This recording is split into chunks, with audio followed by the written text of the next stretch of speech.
Hello guys, welcome back to my channel effective IELTS classes.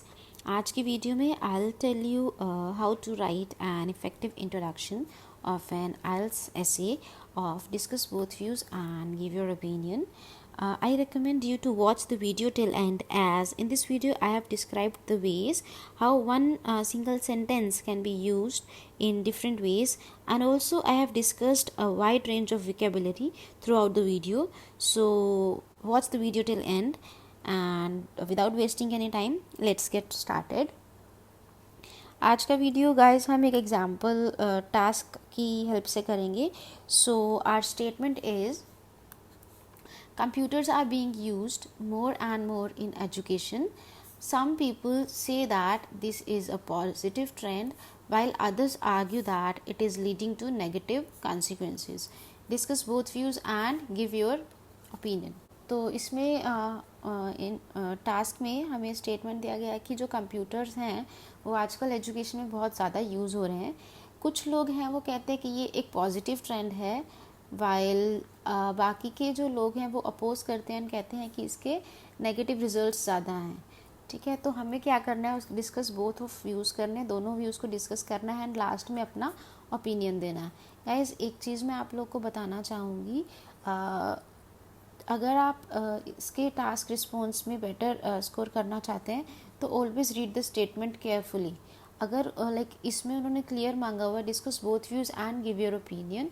अगर उन्होंने opinion मांगा है ओनली देन आपको देना है. अगर उन्होंने सिंपल कहा है कि डिस्कस बोथ व्यूज़, देन आपको ओपिनियन नहीं देना है उस केस में, राइट.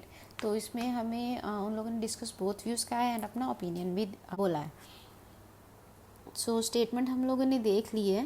तो कोई भी इंट्रोडक्शन राइट करने, किसी भी इंट्रोडक्शन में तीन चीज़ें मेन होती हैं जो कि इंट्रोडक्शन को पूरा करती हैं. तो सबसे पहले उसमें होती है background statement, right. Background statement क्या होती है, जो हमारा टास्क है जिस रिलेटेड है उसके बैकग्राउंड, उसके रिलेटेड हमें कोई एक जनरल स्टेटमेंट देनी होती है.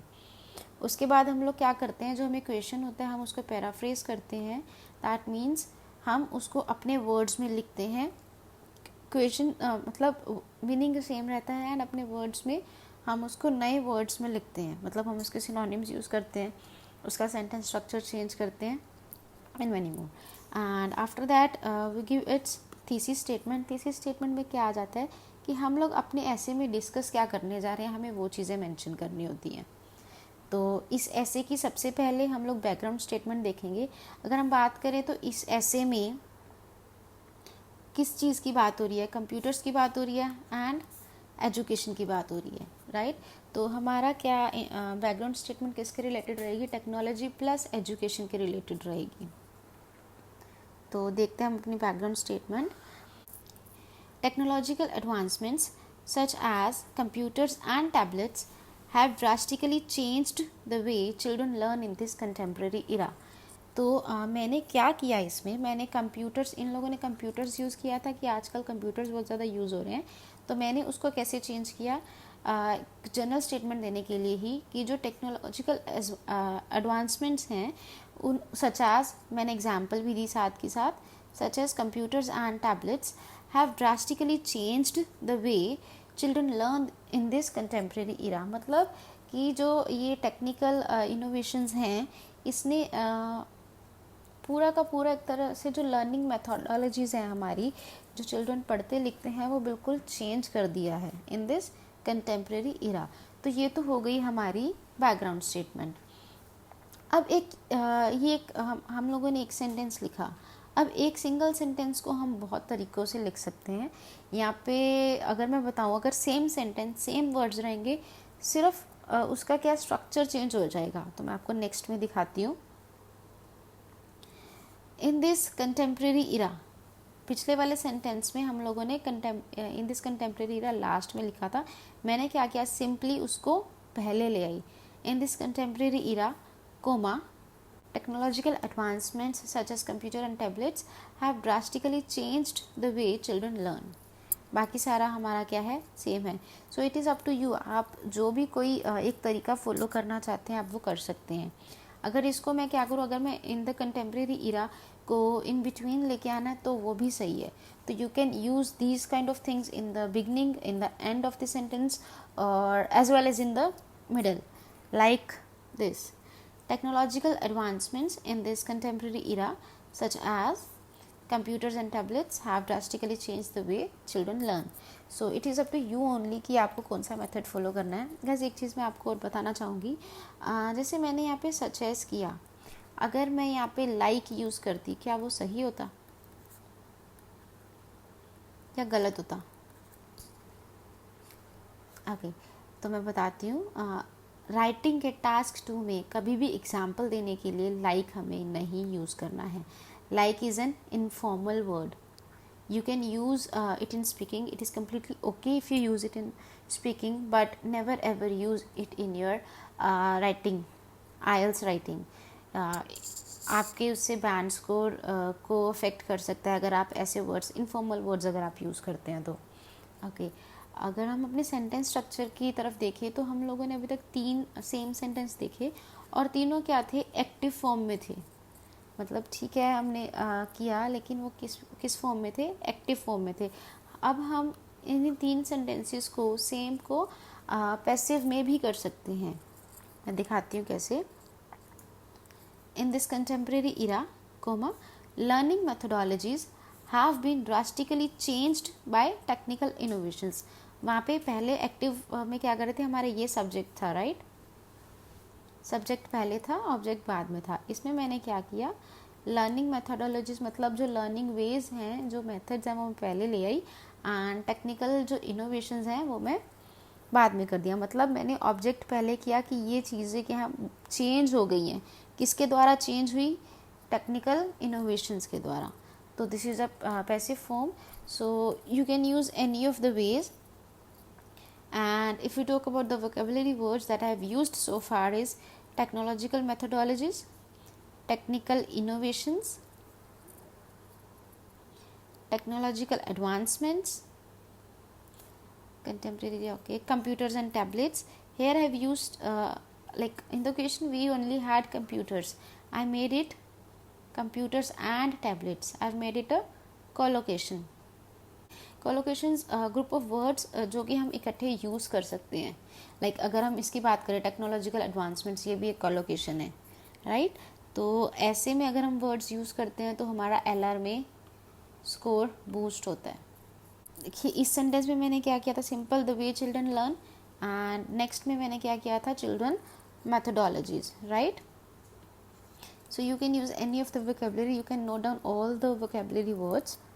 Like I have changed one of the sentence to passive form, you can change the other 2 sentences as well to the passive form. The only thing will be the position of in this contemporary era will be changed, right. And उसके बाद आती है हमारी paraphrasing term. ये तो हो गई हमारी बैकग्राउंड स्टेटमेंट. उसके बाद हम लोग करेंगे इसकी पैराफ्रेजिंग. तो पैराफ्रेजिंग में हमें क्या दिया गया था कि computers are being used more and more in education. चलो ये तो हमारी हो गई general statement. Some people say that this is a positive trend. कुछ लोग कहते हैं कि ये एक पॉजिटिव ट्रेंड है, वाइल अदर्स आर्ग्यू, कुछ लोग कहते हैं कि ये एक अच्छी चीज़ नहीं है. ओके तो हम लोग कैसे लिख सकते हैं, इसकी स्टार्टिंग कैसे कर सकते हैं? It is often argued that. अब इस तरीके से हम लोगों ने क्या यूज़ कर लिया यहाँ पे? Reported speech.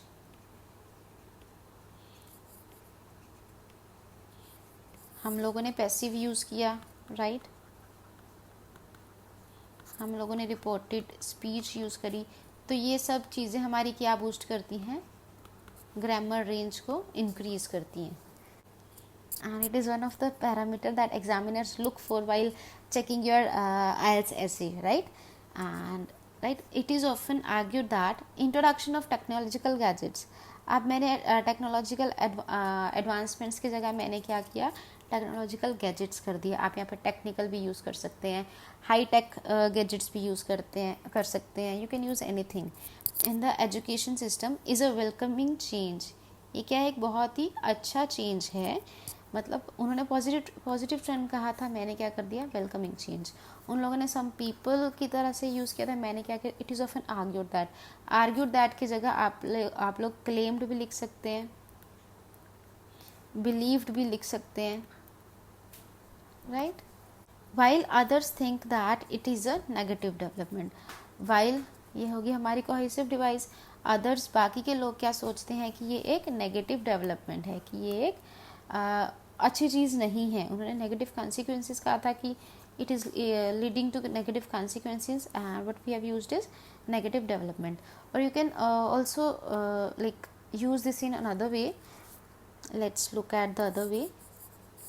It is often, हम लोगों ने पिछली बार लिखा था it is often argued that, by some ने लिखा था, तो आप ये चीज़ भी लिख सकते हैं, it is often argued by some, it is often claimed by some, it is often believed by some that introduction of technological gadgets in the education system is a welcoming change, while there are others who think that, मैंने यहाँ पे क्या कर दिया, sentence structure change कर दिया, while there are others, और भी कुछ लोग हैं जो ये सोचते हैं कि it has adverse ramifications, मतलब बैड इफेक्ट्स, मतलब बुरे प्रभाव हैं इसके। उन लोगों ने नेगेटिव कॉन्सिक्वेंसेस किया था, तो हम उसका synonym as a adverse ramifications भी यूज़ कर सकते हैं, राइट। तो हम लोग का बैकग्राउंड स्टेटमेंट हो गया, हम लोग का पैराफ्रेजिंग भी डन हो गया। तो उसके बाद हम लोग को देनी होती है थीसिस स्टेटमेंट, कि हम लोग अपने ऐसे में करने क्या जा रहे हैं, हमें वो चीज़ इनको क्लियर कट बताना होता है अपनी इंट्रोडक्शन में, सो दैट एग्जामिनर को पता चल सके कि आप देने क्या वाले हैं उसको ऐसे में, राइट। तो इसको हम कैसे लिख सकते हैं, this essay will discuss both sides of argument, मतलब जो हमारा ऐसे है वो दोनों साइड्स डिस्कस करेगा in detail and provide evidence, and सबूत पेश करेगा किसका, as to why digital learning is superior. मतलब जैसे इसमें आप अपना कुछ भी ओपिनियन दे सकते हैं। अगर आप डिजिटल लर्निंग को बेटर समझते हैं, this is again the vocabulary word another LR, आप अपना कोई भी ओपिनियन दे सकते हैं कि डिजिटल लर्निंग अच्छी है नहीं अच्छी है। तो आपका जो भी ओपिनियन है आप यहाँ पे वो दे सकते हैं कि लाइक मैंने यहाँ पे क्लियर कर दिया कि मैं किस साइड हो रही हूँ, एंड प्रोवाइड एविडेंस, किसका एविडेंस दे रही हूँ मैं यहाँ पे अपने ऐसे में, as to why digital learning is superior, कि डिजिटल लर्निंग क्यों अच्छी है। तो मैंने उनको क्या किया, मैंने अपनी इंट्रोडक्शन में उनको पहले बताया बैकग्राउंड ऑफ एन ऐसे की, मेरे ऐसे का बैकग्राउंड क्या रहेगा। उसके बाद मैंने क्वेश्चन की बात करी कि क्वेश्चन में क्या गिवन है, मतलब लोग क्या सोचते हैं क्या चीज़ है। उसके बाद मैंने बताया कि मेरे ऐसे में क्या चीज़ होगी, ठीक है। तो इससे क्या होगा, मैंने क्लियर पोजीशन दी अपने ऐसे की, उसको सब कुछ बताया कि मैं क्या करने वाली हूँ ऐसे में। तो अगर हम लोग फाइनल इंट्रोडक्शन की तरफ देखें तो हमारी फाइनल इंट्रोडक्शन क्या बनेगी, in this contemporary era learning methodologies have been drastically changed by technical innovations such as laptops, आप computers की जगह laptops भी use कर सकते हैं, and tablets.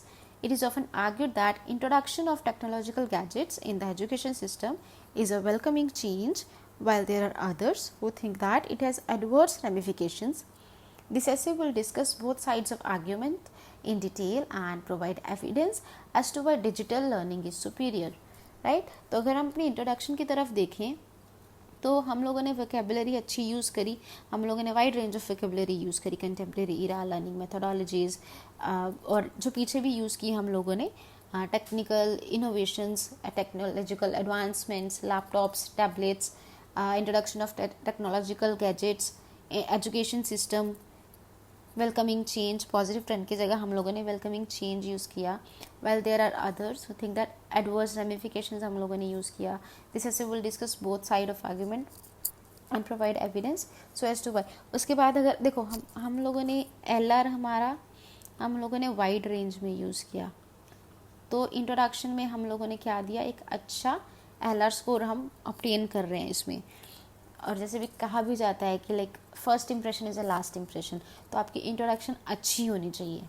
उसके बाद अगर हम ग्रामर रेंज की बात करें तो ग्रामर रेंज में हम लोगों ने कम्प्लेक्स सेंटेंस दिया ये, उसके बाद हम लोगों ने पैसिव फॉर्म भी यूज़ करी, उसके बाद हम लोगों ने रिपोर्टेड स्पीच भी यूज़ करी, राइट। तो हम लोगों ने वैरायटी ऑफ सेंटेंसेस, मतलब हम लोगों ने रेंज भी दी है ग्रामर में, तो हमारा ये भी क्या हो रहा है, हमारा अप हो रहा है। एंड उसके बाद अगर हम कोहेसिव डिवाइस CC की बात करें तो हम लोगों ने कोहेसिव डिवाइसेस भी यूज़ करी, जैसे कि इसकी बात करें यहाँ पे मेन हमारी यही यूज़र है, वाइल देयर आर अदर्स, है ना। और उसके बाद जो मेन CC में आ जाता है वो हमारी आ जाती है पैराग्राफिंग। पैराग्राफिंग और कोहेसिव डिवाइसेस दोनों आती हैं कि आप कितना क्लियर दे रहे हैं। अगर जैसे इसमें अगर हम बात करें तो हमने क्लियरली बताया है कि सब कुछ मेंशन किया कि हम लोग क्या करने चाह रहे हैं। तो वो जो ये जितने भी ये चारों पैरामीटर्स होते हैं ये आपस में मतलब एक दूसरे के ऊपर डिपेंडेंट रहते हैं, राइट। तो हमारा ये भी क्या हुआ, अप रहा है, राइट। एंड उसके बाद जो हमारा फोर्थ रह गया टास्क रिस्पॉन्स। टास्क रिस्पॉन्स में क्या होता है कि आप क्लियरली सारे पॉइंट्स को मेंशन करें। अगर हम इंट्रोडक्शन, अकेले इंट्रोडक्शन की बात करें तो इंट्रोडक्शन में हम लोगों ने सब कुछ कवर किया।